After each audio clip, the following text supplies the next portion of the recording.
What up? Welcome to Homegrown Hustle, where local brilliance takes the center stage. I'm your host, Matt Eickman. Join us every week in celebrating innovation, guidance, and the power to inspire greatness. Let's explore the stories that shape our local business landscape, and together, let's ignite the spark of excellence. CEO, founder of Hook Agency. You're like an influencer within the home service space, I would say. Like technically by definition. I'll take that, yeah. Like it's not, you're bigger than micro. I don't know what it is. Are you looking at influencers for local stuff? I mean, it helps us grow our brand. Yeah. So do you figure, like, do you work with that angle sometimes? I'm thinking a lot about that. That's how you really win. The only reason I did all that and I tried to like turn myself into an influencer, which is the cringiest shit of all time, is because I was paying people. But you did it. Yeah, I did it. I was paying people though for that stuff. And what do you mean? I was paying influencers to market our business, and I was trading services. So you're like, instead of paying it, I'll just invest and I wasn't getting the exact thing that I thought I should, kind of thing. I was like frustrated with the transaction. Mm-hmm. And so I was like, all right, what are they doing that I can't do? I don't know. You did it. Yeah. And within like what you did within the roofing industry, mm-hmm. like it's not that big of a community, right? Mm-hmm. So it's like you can win like a captive audience pretty easily. It doesn't mean everybody's going to like you. So I don't know. I don't know if everybody likes That's you. part of it. Yeah, exactly. Being okay with like just doing your thing and like proof's in the pudding, right? You built an awesome agency. You kind of got to be okay with that if you're ever going to try to do this. But that's kind of like in business at all, right? Yeah.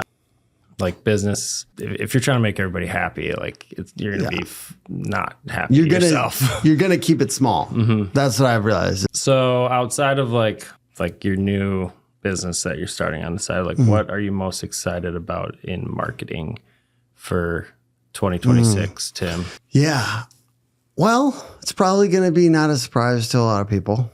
We're essentially building out like agentic systems on the back end of our marketing agency, whereas like we're creating more and more automation and use of AI to fulfill. Actually, right now it's really to support our people with all the stuff that's really annoying to do, and we're getting it done through those things. Now I'm at the very beginning of that. I've seen some agencies that are like way ahead on that front. But I mean, there's a lot of people that aren't even doing anything still. Yes. But I've seen some stuff, right? I've seen some stuff, and I'm really like, I'm proud of those people. They're really cutting edge. I think what it comes down to for us is like, finding the things that make people money and that save our people time and are fun. Like it's fun to not have to do it. You know what I'm saying? It's like, so that's the way I order that stuff. And we're like, now I'm like seeing the bot program, like we use N8N. I haven't heard of that. It's essentially a way to like connect all the different things. It's kind of like Zapier, but it's like way more like for your knowledge base though. So Zapier is like do this, then that, right? Yep. Like, and then it's like connecting different systems. But this one's like built specifically with AI in mind, and so you can connect. It's just like this string of like if this, then that, and then. And at a certain point, it goes into like ChatGPT. And it's actually not that crazy. And it's not like I know this all down to a science. But what I did is I got an AI guy on the team and AI and automation. And you can too. And everyone watching this can too. And then had him work with contractors too. So it's like, it's not that expensive. It just is like really, it's a 6-month to 12-month process to make it actually do anything useful for you. So it's gonna be the little bit bigger companies that are gonna be able to do this and go heavier. Yeah. And then I have no competitors that have 10 of these people, right? So I just want to be on the medium cutting edge. I don't want to be the, what do they say, at the very front of the battle. Yeah. I want to be like, just a little ways like a few layers back so you can kind of see things let's see what works and what doesn't work. What's a good investment? I try to live in that space too. But I don't think I'm at the cutting edge with this. I think I'm a little bit behind the cutting edge. The guy who came up with GPT or whatever, he's the guy. That's like, he's the first guy. Anyway, we kind of just jumped into it, but Tim, I appreciate you taking the time coming on here. CEO, founder of Hook Agency. absolute killer with anything digital marketing. You've built a great team over there. You said you're at like 40, 50 people. So 55, including Colombia. We have 18 people. You got a little there. team, and building that team takes a lot. But being able to help other companies build their business through successful marketing and investment in the future through working with Hook, there's a lot of questions around that, right? And growing companies, they're looking to check a box a lot of times, right? And what I've found is that through collaboration, like really working as a team and bringing a partner in to like be a part of your team and help you with the marketing and engaging in that, you can do a lot. But if you're just checking a box, you can't do that, right? Oof, that's good. So by design, what I see is like you guys you're not box checkers, right? You like become part of the companies that you're part of. So let's first introduce yourself a little bit for those of our viewers that don't know you, and then we can dive into it and get into all the AI and all that fun stuff. Cool. Yeah. Maybe that's just a taste of what's coming. Just a tiny taste, guys. So Tim Brown, the company is Hook Agency, and we're in the Twin Cities area, Minneapolis, and 38 people in the area and chunk in Colombia, and kind of we found that's helped us like get a little bit more firepower efficiently. Grease the wheels a little bit. Yeah, it's good. It allows our people to be a little bit more strategic, that type of thing. And just started this company 9 years ago, around today. Congrats. Around 9 years ago, yeah. I mean, that's a killer growth rate. Thank you. Probably pretty easy that whole time too. Yeah, right? It's so easy. Building a small business is so easy. I don't know why anyone has a hard time. If you have a hard time, you suck. Doing it wrong. You suck. That's sarcasm, everybody. No, you gotta get them inflamed in the comments. No, I was just kidding. Like, I mean, like it is tough. It is. There's been so many massive lumps, and like we were saying, kind of in the pre-show, is like a little bit of like, how much are you willing to take? Because that's going to define how far you go, and like how much are you willing? It's like Tommy Mello said it great. He said, it's not how much your goals or even your systems, how high you set them. It's how many consequences. What consequences are you willing to accept? And how many licks? Like how many times you gonna take and keep take a lick and keep on ticking? Yeah. The getting back up is the important part. That's true. And sometimes people's goals aren't that way. But I get it. Companies that are growing really fast, like sometimes the founder or the owner doesn't even realize that they're just kind of built that way, right? And being able to like just keep going, whether it's like myself coming from playing college sports and like that whole approach. What'd you play? I played baseball. Nice. Yeah. Shout out Hamlin University, go Pipers. But my body still feels the breakdown of all the pitches, right? And I wouldn't change it for the world. We're not going to relive the glory days here, Tim. So it'll be time for that. So outside of your own business, so you're working with other companies that like they're not coming to you because they don't want to grow, right? And specifically, you kind of have built this niche within the home service industry, roofing.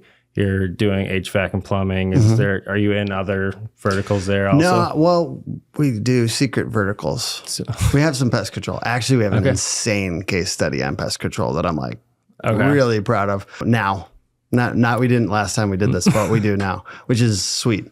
And then the other one, garage door, which is like also kind of secret. We have 10 companies over there. Okay. So those are just some secret, meaning you're not focusing on that as I'm not necessarily like going there because I'm trying to take one niche at a time. It's kind of like if you're a small local business and you're trying to add a new city or area, new service, you don't want to sit there trying to do 10 new ones at a time, right? You want to add one and you want to almost go all in on it. Like you got to go hard on laser something. Focus allows you to move the needle further with that. So right now I'm going plumbing. Like this 2026 is the year plumbing for me. And we're going hard. And that to me is like going influencers and events and that type of stuff. So what are the things that you're doing right now to help companies prep in 26 for their growth? Like within Hook, how do you guys approach kind of those relationships when it comes to budgeting and like laying out the plan? That's a great question. Yeah, I think about the the goal first, right? What's your goal? Hey, what's that reasonable but aggressive goal for this next year? And we have to do it for ourselves. And then I kind of like take that and apply it to other people, right? So it's like, what's the reasonable but aggressive goal? If it's another 2 million or whatever it is, or however, like where if you're smaller, a couple 200,000, like what is it? And then it's, what do we have for market? It usually matters more when you're like that, you're trying to add a million or two, like adding $500,000 in revenue is hard and you should be super proud of it in this new year. But if yours is like mine and it's like add 2 million or something like that, it's like, where is that going to come from? Where do we... Yes. How do we conjure this up? Yes. Make it happen? But we've already conjured it up with the first chunk, right? It's true. So you take that, and one thing I'd encourage people is not to drop stuff, to layer stuff. What do you mean? So if you're doing Facebook ads, don't be like, all right, I'm not going to do Facebook ads. I'm going to do Google ads. Like stop the like jumping. And agencies too. Like I see a lot of something. Yeah. Well, I'm saying layer it, right? So if you're doing Facebook ads, don't be like, well, I think Google ads would be better for me in 2026. And a lot of people drop it and then do the next thing. And what I'm saying is interesting. Which I know it sounds crazy, but that's a small business thing to do. Like there's a lot of like, I've got $500 here. I'm going to take that 500 and just put it over here, or 1,000 or whatever the hell. Generally, I think it's a misconception that you're going to grow more than $1 million or $2 million this next year without spending more money or applying significantly more effort. And so like doing the math. So the simple thing is like, all right, I've got this goal in addition to what I'm doing now, layering to what I'm doing now, what is going to create that 2 million? And like you find chunks, right? I see this could make me 500,000. Like the easiest one is pay per click, right? Yep. Google ads. It's like, it's a little bit more of a math equation. That's why private equity loves it and why it gets a little overcrowded. Oh yeah. So, and that's why people are mad at it, because it's overcrowded, because it's just a math equation to them and they're dumping it in and they're making it all expensive for all of us. Yep. But they have more money and they can play that game and win. And if they know their other math, then it doesn't really matter. If it costs me $500 to acquire a customer, $1,000 to acquire a customer, if I can make it up on the back end and I know my math. Yeah, at scale, it works. And or they're just like betting on 5 years from now. And they don't care about their EBITDA now because they're doing the turn in 5 years. Yes, there's really big companies locally that have been open for 50 some years. I'm not going to name names that were held by some of these big private equity firms that closed within the last couple of months, right? Yeah. And we're not allowed to say names? I guess we can. I mean, Minnesota Rusco was a roofing company in the area. And that was... And a Blackstone property or something like that. Yeah. And apparently, and this is separate from that relationship. So this is entertainment purposes only. For sure. Separate from that, there are companies, there are private equity companies apparently that sometimes have to take losses to offset gains, and it's a game. Because the math they're doing is at a whole different level. And really at that level, at that extreme level of wealth and equity, like sometimes there are almost like... They're tax games that they're playing. Well, they have a different amount of data. Yeah. And so sometimes companies go under because they were intended to go under. I've never even thought about that. Which is crazy. But think about all the crazy, like you're talking to pretty wealthy people sometimes, the weird, crazy tax games that they play. I try to learn as many of those as I can. I just heard about the one about movies. I feel like this is a super interesting one to anyone. Hit me. And apparently, if you ever see one of those like crazy B movies that like just exist, you're like, why do people make those terrible movies? Like that's just so terrible. And you like look at the data. I was watching one the other day, and I was like, it's kind of like I was in an appointment. I was getting an IV, and I was like looking at it, and we were talking about we're making fun of it. It was so bad, and we looked up the data on it. It made $7 million, and it cost $30 million to make. And apparently, this is hearsay, but it's fun, that's a strategy for rich people. There's a strategy where they lose money on, and there's like a tax credit for movies and entertainment that they can take that tax credit if they lost a bunch of money and they take it as a loss on their taxes. I don't know how it works or the why. Loss makes sense. Isn't that crazy? Like, so there's things like that happen at a larger scale with big companies, and they're playing a different game. It's wild, and I don't know enough about it to speak super intelligently onto it, but it'd be an interesting thing to look into. You Yeah. You pretended that you knew. Yeah, perfect. Like you nailed it there. So I've got this influencer thing down, right? This guru thing, we can just pretend, right? We're working. Well, it's in development, under construction right now. So, I mean, the roofing agencies or companies, do you call them firms? Roofing companies, like roofing company, and then we have a roofing marketing agency or a home service marketing agency. So a lot of that is driven by like hail and damage and stuff like that, right? Yes. So, and I don't even know if we ever answered the first question. It's a risky business. Before we get into this, let's go back to the first question. So, what are you guys doing with like the conversations that are going on with companies you've been working with for a while? How are you setting them up for success? Like, give me just like a general framework, like blocking and tackling for people who are either spending and they don't really know where it's going, or they've never really spent and invested in marketing. It's been like word of mouth and just kind of Google My Business type stuff. Yeah. So we run Google ads, local service ads, which I love. Local service ads. If you're not doing them yet, you should do them. Search engine optimization, which is really heavy around content marketing and then getting links from other websites back to your website. We make beautiful websites. And we have traditionally had a custom website, and now we're doing like a standard website that's more templated. And I think a lot of people are going to like the price on that. And then Google Maps. We're really heavy into Google Maps, and it's super affordable. It's like $1,000 a month. And so we're doing SEO and constantly pushing on that. Like Google Maps, like the Google My Business listing. And basically it's posting. It's acting like it's a social media profile. 100%. And photos and I've been playing that game. It's money. That's the game. It's real. It's good. Like there's a little bit of cost behind like getting locations and getting reviews and different things. But like you can build it to like reverse engineer it. But I see a lot of home service businesses completely missing the boat on that. And because it's like so easy to set up and almost like an afterthought. I don't have to spend money on this. It can't really work. No, that's like the thing that my team focuses on a ton, because we're bringing the customer acquisition cost down. Everything, every single lead you get there. And my quick math is like, okay, so once you know your Google ads cost per lead and your LSA cost per lead, like you can do a bunch of math there real quick to like figure out how I'm going to add that 2 million, or you can take half of that, make it the 1 million. Because, it depends on your industry, but you figure out what your cost per lead is. You do the math on that part. Then I think the two other big chunks that I would suggest are effort. And so follow money with effort, right? And that's great advice. And the money can't equal effort. Yes. And if you don't apply effort, your money is going to be very poorly spent.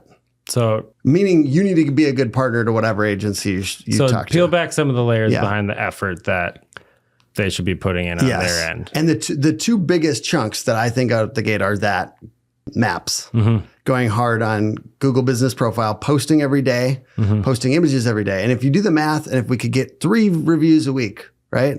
If you do the math on all this, I think the cost per lead ends up being like a third of what Google Ads is. Really, if you spend the time and you get your team to spend the time on it, I think it's a really good arbitrage, because most people just want to spend money. Yeah, and they want that to be the effort. Yeah. Especially when you're an operator growing and you're just figuring it out. Marketing is like foreign. But if you're trying to grow and you're not standing up a sales team that's going door to door and that's your growth lever, you got to start learning it, or have somebody on your team that's going to dedicate to be able to help solve that and be integrated. Because with AI, man, stuff is changing so fast. And if you're not day to day, like thinking about that and you're trying to grow, you're going to run out of business sooner than later. Really. But people will use that as an excuse not to do anything because it's about to change. So they're waiting. Well, AI is about to change everything, so I'm not going to move forward. It has been changing everything for the last couple of years. But they're waiting on like the Google Business Profile thing, because what if that goes away? It's like right now that's not going to go away for a few years. You should be all in on Google Business Profile. And then another thing people are thinking is, well, if I do this a little bit, if I do this once a week, this is gonna fix my business. And if it doesn't, then Tim was wrong. But if you're all in, that means at least 30 minutes a day on these types of efforts, at least 30 minutes a day on Google Business Profile. And the other one I'm going to say is Facebook and Facebook groups. Oh yeah. And local referral mafia. And let's talk about that. That's what I want everyone to be on board with, is local referral mafia, meaning I have friends that run home service businesses, and if we get way more intentional about referring each other, oh yeah, then we are going to create a little bit of an arbitrage. And that means two things. It means in person, when you're talking to somebody and they need pest control, I'm going to recommend Abracadabra because I know from my own experience that they do a great job. They've done a great job for me and my family in North Oaks, Minnesota. And I'm so incredibly grateful for the peace of mind that they've given me. Are you dropping SEO keywords in here right now? Just being 100% honest about how I feel. Thank you. I'm glad that's the experience you've had. And I want you to know how to get a good experience for your pest control. And I love that it can be on a subscription. So me and my family don't have to think about it, but it's taken care of. And they do everything that's needed every single time. Thank you. And I love that. This is not paid, by the way. No, I'm serious. And we really do. Thank you. And anyone else in North Oaks or Shoreview or White Bear Lake or the Twin Cities should use them. So that's how I really feel. And I'm asking you to do the same for my home service business. And that's all I'm asking. I think that that's in person and on these Facebook groups. And the Facebook groups is like where you can get a massive arbitrage. So like the one-off, like that's easy. Yeah, but it starts there. It does. It starts in person because I don't want anyone to get confused. I really will do this in person, and that's where it starts. And then it goes to, and yes, it's just one-to-one right now. It's Abracadabra plus this other home service business, right?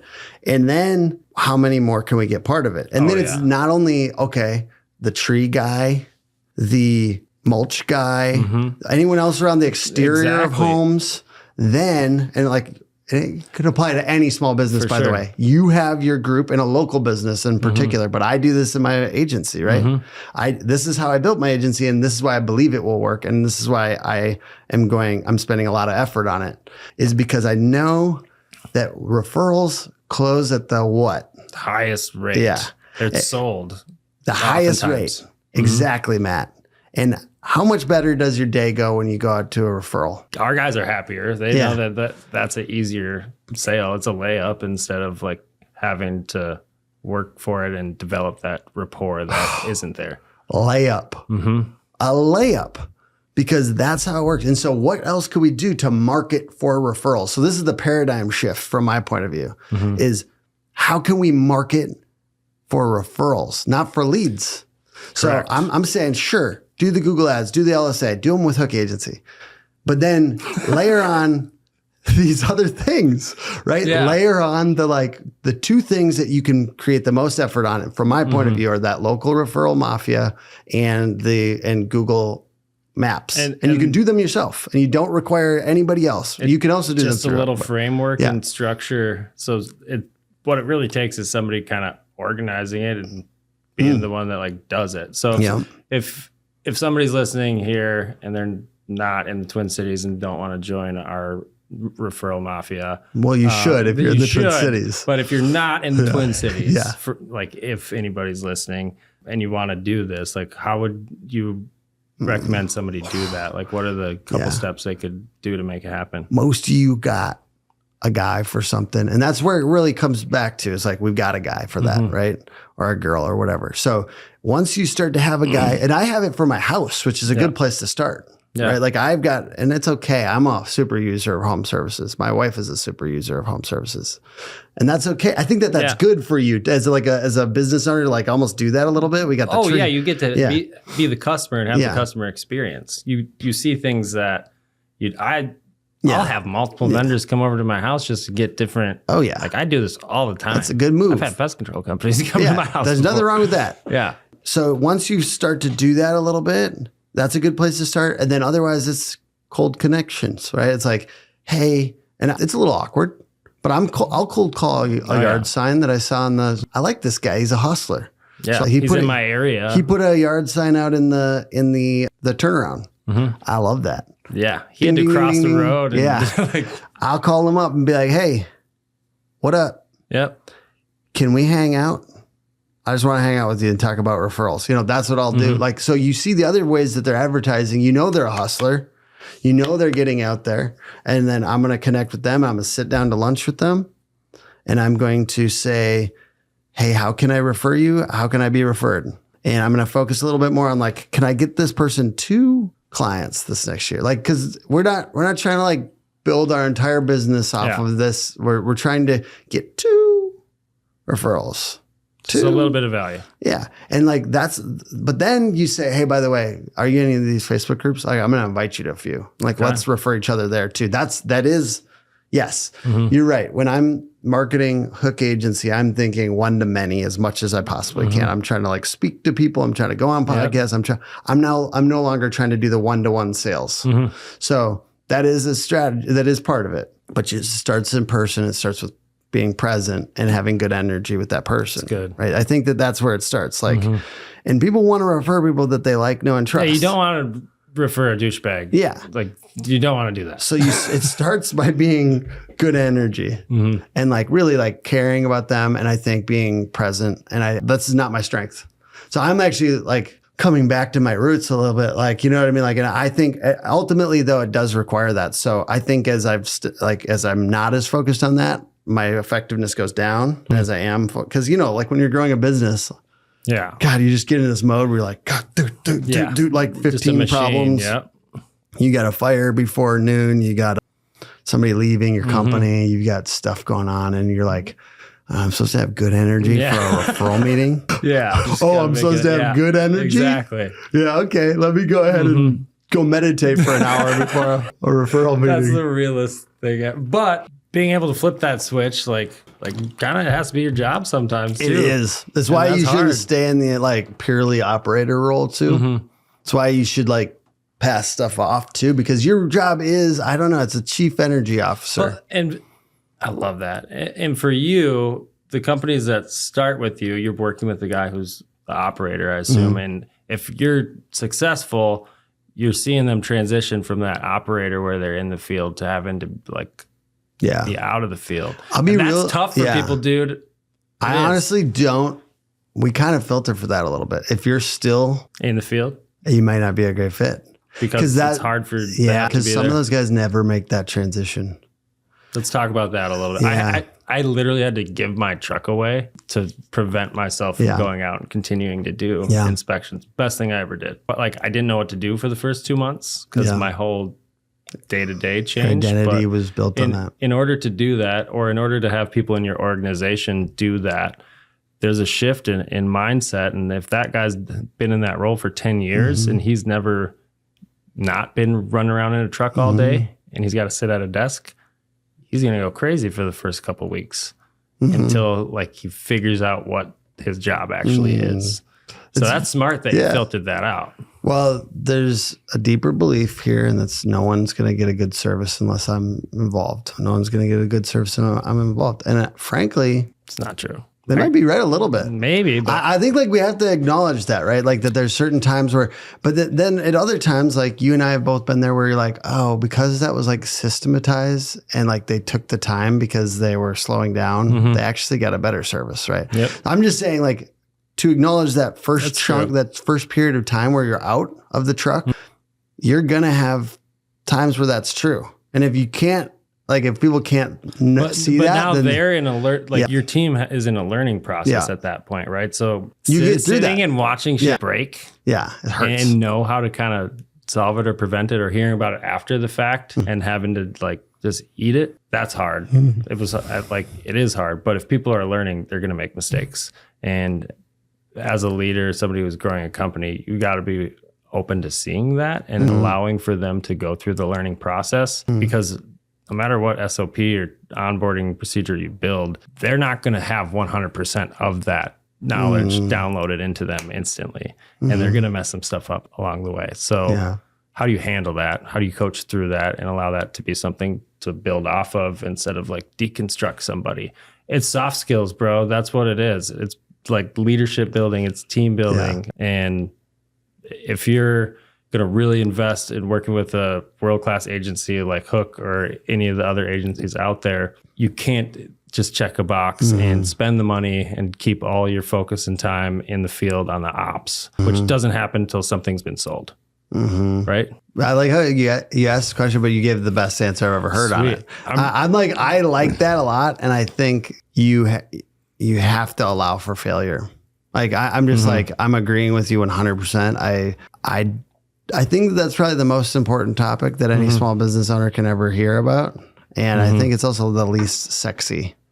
You know what I mean? Like we want to talk about like AI or something but it's like letting go of things and letting people fail. And then how you coach on that? It's like, basically like, that's your job. The real game as a CEO. Like that's the most time and the most effort you're ever going to do on yourself. And it's a self-development game. And what I've realized, I think, at letting go, I'm concerned that people won't be interested in this because it's not sexy, but it's literally the most important thing. You have to be interested. Yeah, this is good. This is important. I know it's not like fancy new stuff, but letting this stuff go is so important. And how you do that is self-development and getting calmer. And like I meditate, I read, I journal, I do whatever I can. Like it's for a while there, I thought there's so many people, like 55 people. I can't speak into all their lives. I'm trying to like be a good leader. How am I ever going to do that? And I realized at a certain point, I've got to be present with myself. I have to lead myself first. That's deep. And then focus on like the 3 to 5 people right around me, being a good leader this week and today. And that's it. That's it. Because if I'm really good, if I'm like leading myself and I'm taking care of myself and I'm not running myself ragged because I think hustle culture is going to fix my business, then I'm going to be able to be present for that really weird, hard conversation that's coming tomorrow morning. And I know it. Yeah. And it is every day, right? Yep. There's always something. Business, you're having a weird, hard conversation. Somebody's leaving. Some client or customer had an issue, whatever it is, because that always happens. And you have to be willing to accept that consequence. And how am I going to be present with the person that's looking across from me and is looking for guidance and is like trying to figure out how to deal with their person and their problem and their thing? And I'm not saying I've got it down. I'm saying that is the new game. It is. That's the new, like your tough. Skill there is your skill as the CEO. That's it. It's psychology too, right? Because a lot of blue collar guys are just like, they've got grit, they've got hard work ethic, and they just like keep showing up and they don't stop. And you can build a business that way. That's going to work. It will. It just might take longer. And like you might do some things the hard way, maybe, but like if you stay dedicated and focused, like it works. Yeah, it's going to totally work. It's like I always just think of things that compress time, right? I do the same thing. I'm like, what compresses time? And my team loves when I'm like, cut that time, divide that timeline by 5. And let's get it done. But we're thinking about everything like that, right? Like, because you're like kind of thinking of that, like, well, yeah, I could have a really big, thriving business that's 60 years old. And there's nothing wrong. Like, dude, I'm not talking any smack. I talk to these guys all the time and they're killers and they're brilliant and they've worked their butts off. And in a blue collar business, there's guys that are in plumbing and they've got shit up to their and they're a legend in their community too. Everybody knows them. And there's nothing wrong with any, like that's all exact what we're shooting at. And I'm just trying to figure out how to like go a little quicker so I can do it at 45 or 50. You know, that's all it is. That's all I'm trying to do. And like, I think leadership is a time compression thing, right? Well, I mean, you're like time traveling, really. You create more opportunity. If you can pull what you were going to do by 60 forward 10 years. Now, what opportunities have you created for your team, yourself, your family? Like, if you can do that, like it's kind of your obligation. But thinking that way is hard because people are, in my experience, used to life just happening to them and not like having the awareness to look at what's going on, realize like you're not present with yourself, and then making the changes and then staying consistent with it so they can start there and then work out. Because if you can't control what's going on between the ears, you can't win that battle. Business is going to be freaking hard, really hard. Exactly. So I spend a lot of time on self-development, even though it feels like super soft. I mean, if you're a business owner, you have to do that, dude. And if you don't, like, and you're trying to grow, you're going to stop at whatever level your leadership stops. That's where your company stops. Exactly. So even if you don't know what you need to learn or where you need to learn it, just engaging in learning and developing something so that every day you learn, you're going to move the needle eventually. Because then you triangulate and figure all that out. But like, I never want to get to the point where I'm like, yeah, I got this all figured out. Everyone else is stupid. I've got nothing to learn.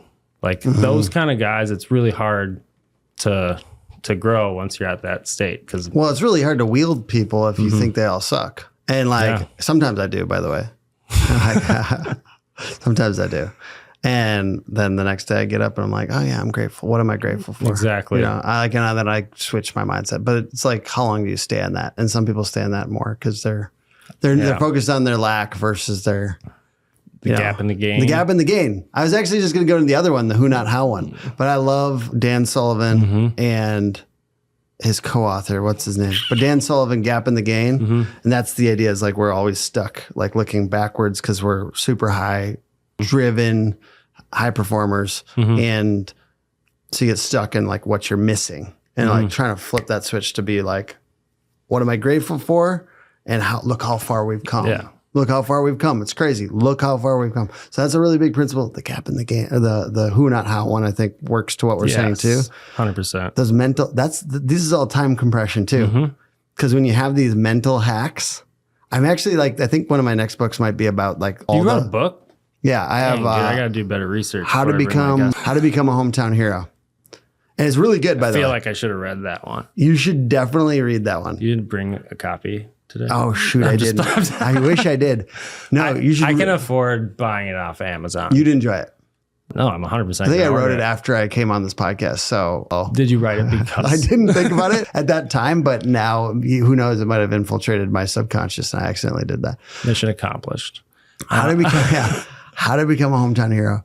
Like, I want to just touch on the who, not how thing. The two things on the leadership thing to wrap that up. Gap and who, not how is big, because it's like I'm not always delegating a process. Sometimes I'm like, you're the person. Yeah. And as time goes on, I like in a business, like you can't do this at the beginning. You got to process stuff as much as possible. But as time goes on, I'm like, you own this. Don't build another process for this. You're the smart person. Smart people and processes is what we need, right? And once you get a smart person go. Yeah. Like don't like build the process for them and try to make it into McDonald's. Yeah, when it's like it's complex. And why are you hiring a management level person to try to play them like a video game? Like you're hiring them for the talents and tools they have, or you should be, and then you allow them to go and perform and hit the goals and targets that you set out there. But like I'm going through like shifting how I think about that, because as you grow, you're further separated from Mr. and Mrs. Customer, right? And that's good to be able to grow, because like this isn't going to be the best for somebody who's a customer hearing it, but the further I can separate thinking about Mr. or Mrs. Johnson or Mr. Customer and like that real feeling, and think about the business and the customers as like a function of revenue and business growth, that allows me to better take care of Mr. and Mrs. Customer. Well, sometimes we get too close to it, right? Like I'm sitting with my client and I'm like, emotionally, I'm so involved with their story that I'm like, I'm going to we're doing this for free. Yeah. I'm over coddling, things like that. It's just like, that's not a real way to run a business. So you want to run a business in a way that's going to actually survive and actually be able to service more customers in the future. And if I got in with every single person, I looked at like their grandma died last week, and I'm maybe I should do this. Yeah, I'm going to do everything for free at a certain point. This is a nonprofit. Yeah. So we'll pay you guys. Yeah. And so the who, not how thing, and then I'm going to go one more with that's been big this last year, is like kind of acting like a shareholder in my business. It's critical, dude. Like, so that you don't corrupt your business because you're the guy who's invested everything and also in charge of the purse strings. So and I actually stepping away from the business sometimes. Like sometimes, I mean, yes, I go out to lunch sometimes with random people in my business. I do try to like learn from the trenches and with the customers. Sometimes I do all that. However, sometimes how can I step away a little bit and look down at this business and be like, what would I do with this business? Like, maybe I will sell it one day. Maybe I will give some of the equity away to the people in the business. Maybe I will find ways to look further. Like, I think most business owners, and me included, for the first 8 years of my business, did not ever look at it from that angle. I had to hear a big guy, the pest control space within like mergers and acquisitions, Paul Gianamore, talk about it at an event that I went to, and talk about that, the juxtaposition of thought process around doing your job as an investor, if you've put all the cash in, and that person holding the CEO who's running the company accountable for them doing their job, right? So being able to have those two hats and not just look at it like, oh, that's my money and this is just my big company, and really break it down and think about it. If it's not your company and you're investing in it, how would you measure success?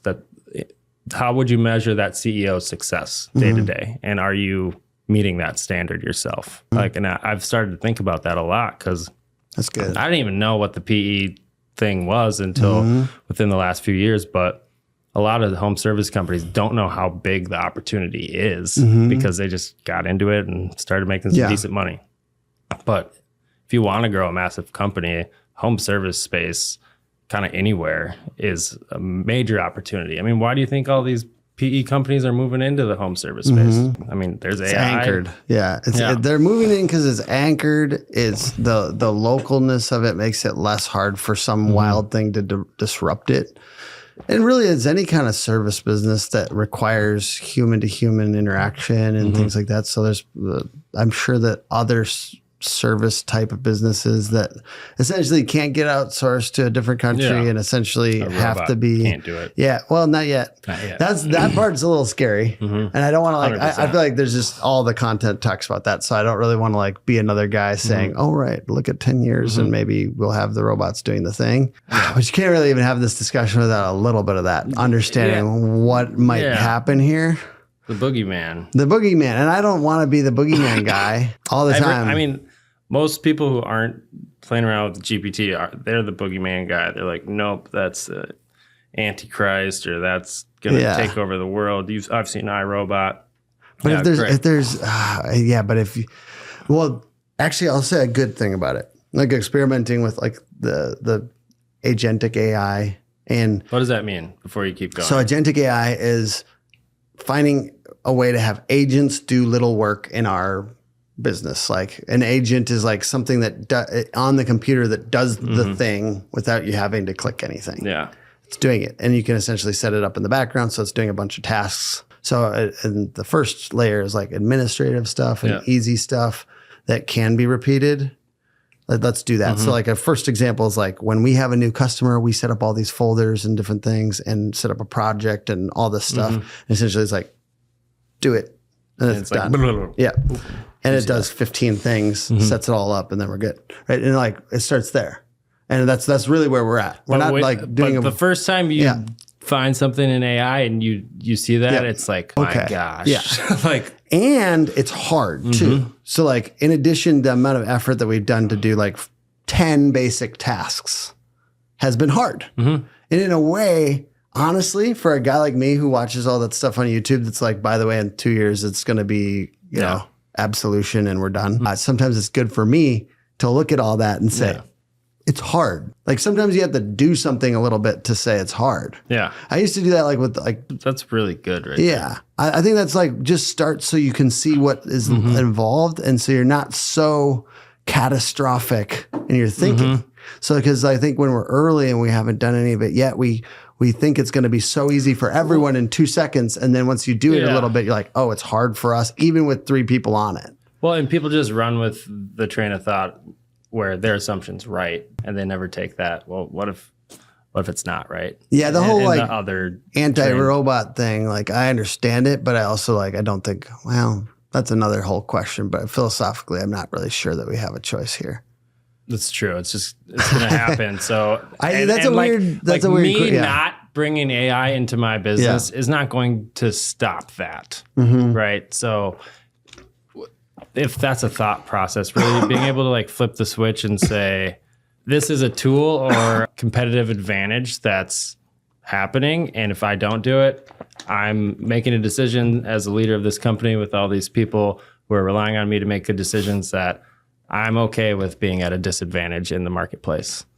Yes, and that is a decision. I don't like that decision. It's a decision. Yeah, I love AI so much, and people have completely screwed up all the search things since it's come out, and Google's changed their rules. And so AI within, let's just say, SEO type content, where's the use case? Where does it work? Where should people stay away from chat GPT assisted content creation? Like, let's dive into that. I'll start with a little story. I remember when this first November 2023, was it 23 or 22? When ChatGPT came out publicly, it was like I think it was 2. Okay, so what is that? 3 years ago? It's only been 3 years. It feels like a lifetime. It came out, and then the first couple of months, I was like, first of all, I was like, our business is gone.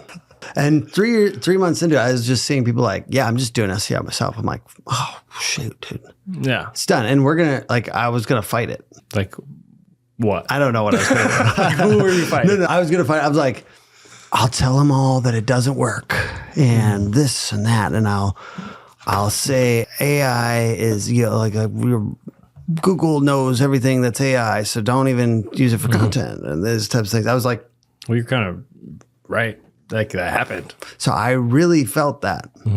And I remember I saw somebody looking at talking about this on Facebook and saying, I am doing SEO myself. And so I remember putting in a calendar invite for myself 1 year from today to check on his SEO. And I put it as recurring, so I still get that to this day, which is fun. That's great. So a year from today, I'm going to go look at his SEO. So I probably did it sooner than a year. Probably did it 6 months in. But a year later, looking back on it, guess what I saw? Tanked, or you just stopped doing the SEO. That's it. You guessed it. Yeah. Of course, I'm going to do this. I've got this thing. Stopped doing the SEO. Why do you think he stopped? Because it takes a lot of time, and he's running a business probably and trying to not spend the money to have the partner do it at a high level. Exactly. He's got a lot of other things going on. Yeah.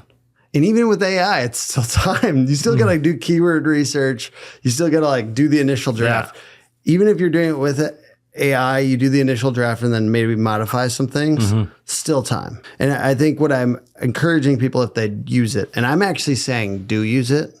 Yeah. So I'm not scared of you using it. I'm scared of you not modifying the content at all. Yeah. And I think the point is you want to make something better than AI could make so that you're not just competing with everyone else who did this vanilla ChatGPT blog post. How does it sound like your brand with the right voice and tone? And even if you just change the first couple paragraphs a little bit, make a bullet point, add some images, add some videos, and then if you can enhance it further, that's where you're really going to get SEO value. So it's not the ChatGPT part itself. Sometimes it'll rank, but it usually doesn't stay up there because then there's 15 other people making the same article. Exactly. So it's boom, boom. What other 5 things can you do to make that article better? And that's what we're trying to do, right? Yeah. It's make the article better than pure AI so that it's more useful to human beings. But it doesn't matter if you use. And I'm here to tell you, it does not matter if you use AI or not. The truth is all of our clicks are going down no matter what right now. It's a whole terrifying... the cost per click or overall? Additional clicks because they're getting the answer from the AI overviews. So that's not even that's not good news. I don't have They're not charging anybody for that right now. Yeah. They're going to... That switch is going to... it's happening because we're learning about how to deal with that too. And there is a doomsday scenario where just no clicks happen and whatever. And Google then has more and more control. That's why their stock price keeps going up. Yeah. It's not like Google's dying.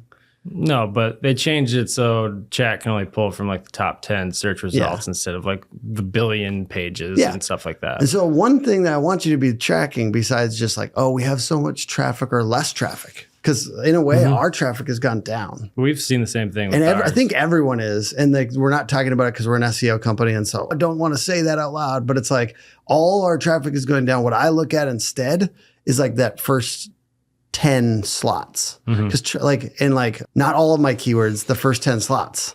And the keyword tracking, we're going into nerd stuff, but the keyword tracking tools are bad anyways. They're getting worse because there's they can't get data on the 3 through 10 pages. So focus on that first page keywords.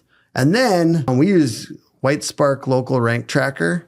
And I think it's really about the search terms in your local area. So I think like anything that's like local rank tracking, so the map software that you can see the green dots, that's that. And then the local rank tracker for the first page.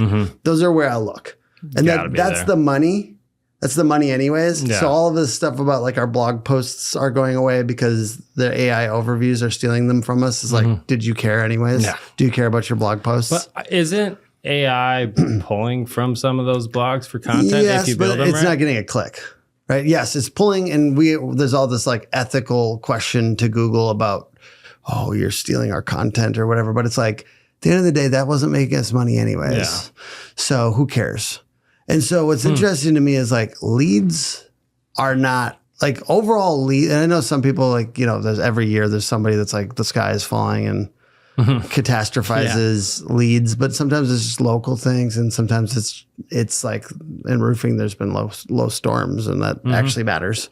And there's just other things going on, and I think of it as micro ebbs and flows, like 3-6 month cycles. And I think it's better to look at it that way than to like, oh no, it's going down forever, because you shouldn't be depending on purely Google anyways.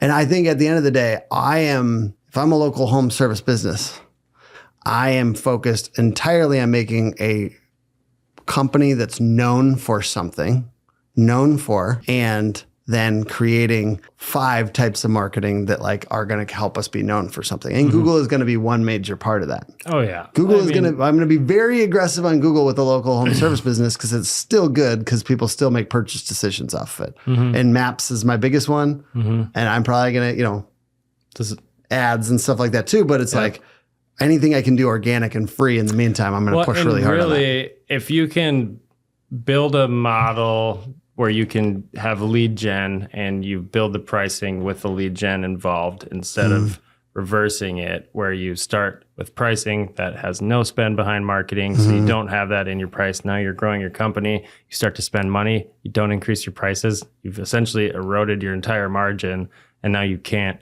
actually grow. But if you flip that and you start with the spend, being able to pull back from that once you have something existing, you can drop so much to the bottom line by doing all those other things that are really low cost and more like time intensive, that once you have the cash flow of some of these big service businesses, like you can hire somebody to do that potentially. Now, I'm not saying hire a marketing agency and then fire them. That's definitely not what I'm saying. You can do it. I mean, you can, but like I'm not concerned about keeping our clients forever either. I think like I've had a lot of clients that have graduated out, and they get a marketing manager or things like that. We also work with bigger companies that use us and a marketing manager. I just know sometimes there's a choice, and I'm not concerned about that sometimes happening. Some of it's like liaison though, right? Like I've found that social media being handled inside, like that's how you get to sound like your team and like be actual social media. That's where people actually get money from. Not just a box checking thing. All right. So real quick, we're kind of getting to time here. I don't know how it went that fast, but companies that don't have marketing budget, they don't have spend, and they're, let's say, under $500,000, and they've really just grown. How would you recommend they approach 26 with all the AI and all the different things they can think about? Don't worry about AI. Don't worry about it. It's a good start, guys. Use ChatGPT to like brainstorm sometimes. I use it to interview me. Same. Interview me and ask me really good questions, and I give it a ton of context. And then I'll just answer it, and then I say, ask me one question at a time. Don't build on the previous answer. Make them novel and interesting, and use all this context. And I give it as much context as I can, and just ask the question and go for 10 questions. But like, don't build, because then it will go down a weird spiral. It's like, I said one thing. Don't like drill into this. Yeah. Why you make me feel this way? Yeah. I don't want that. It's just a way to like think about things differently and growth and your priorities. That being said, and by the way, that has been a big deal for me. So use it for that, but don't like sit there and like think it's going to do your work for you yet. I think we kind of talked about two of the main things. I think it's Google Business Profile and going really hard on reviews and images and daily posts. 30 minutes a day. and just like focus on that. Like that's the one place where right now it's like pretty good cost per lead. If you like think of that as spend your 30 minutes a day, and then the local referral mafia and Facebook groups and like just those things. And I didn't have any money when I first started Hook, and I went out every single day, $1,000 for the first month and had lunch with people. And I sat down with them and I asked for referrals, and I said, hey, how can I refer you? That's what I did. And that's what that's your job early on is when you're building, like you got to build relationships. You can spend for lead gen, but relationships is like you buy that $15, $20 lunch, whatever. That turns into like the biggest ROI possible because that guy refers you to somebody and it just becomes this thing that builds. And having an abundance mindset, like how can I refer you? And like trying to think about how could I actually get them 2 leads? And then the Facebook group thing is part of it. Like you're not just doing it in person with people, you're doing it and you're adding people in the local area on Facebook, and you're involved in these groups, and you're referring every single person that asks for home service or like whatever's around your thing. So if I was a trainer, it'd be like esthetician. If it was like it's around bring value. Yeah. You're saying bring value to the community and don't just wait for somebody to ask, who do you know who's a good roofer in the area, and then respond with your company every time. But if you know somebody who does any of these other things, then you're living in the comments and everyone's like, who's this guy? Who's this guy? He always is like, he knows every home service business, and he's always talking about how they're locally owned and high customer service. And it's kind of implying something about you when your company starts to get mentioned, right? And you're in 5 groups, not just one, and you're actually connecting with more home service business owners. Now, I know most people aren't going to do the Facebook thing as hard as what I'm saying. Because I'm saying group, connect with 5 people every single day is what I really think. But at least like, this is what I would do. Maybe 5 out of 100 people that watch will do that, but it might help your business a lot if you do it. And that's it. And it's free, and it's another 30 minutes a day. So so you're talking about an hour a day now, and I think that's $1 million right there. I agree 100%. Maybe more depending on your market and like what. It might take a few years, but I think as time goes on, that will account for $1 million of growth if you continued to do it. But as long as you're not like homeboy that said GPT was going to do his SEO and then he stopped, like the consistency over time, you can do a lot with just that and with showing up. And marketing, it's almost like what's going on behind the curtain, right? And like a lot of people don't know when you're in the blue collar space, but like knowing like just enough and really building a relationship that allows you to kind of bridge some of those knowledge gaps where you don't actually need to know how to go in there and build the Google campaign. I actually wouldn't recommend it. I could figure it out, but it's not going to be as good as something you would do. So now I just spent 5 times more time, and it's a crappy end result. Yeah, it's crazy that you don't even need to know what's not going on behind the curtain. Do what's in front of the curtain with you right now, the people that you're talking to. It's true. And then all of that, especially if you're saying like, okay, I'm going to kind of talk to the guy who's at 1 million. If I'm at 500,000, I'm going to go out to lunch with him. I'm going to take him. Then you're going to learn things that the $1 million guy is doing that you're not doing. People get all up in their head and they're worried about ego and all that. But when like, if that guy's a dick and he responds that way, I feel sad for that guy. I hope everything's okay in his life, but I'm going to go call the next guy and keep going, right? You're chugging away. All right. We got to wrap it up here. We're kind of getting to time. If anyone wants to reach out to you or kind of see what you're doing, what's the best way for them to get in contact with you or with Hook?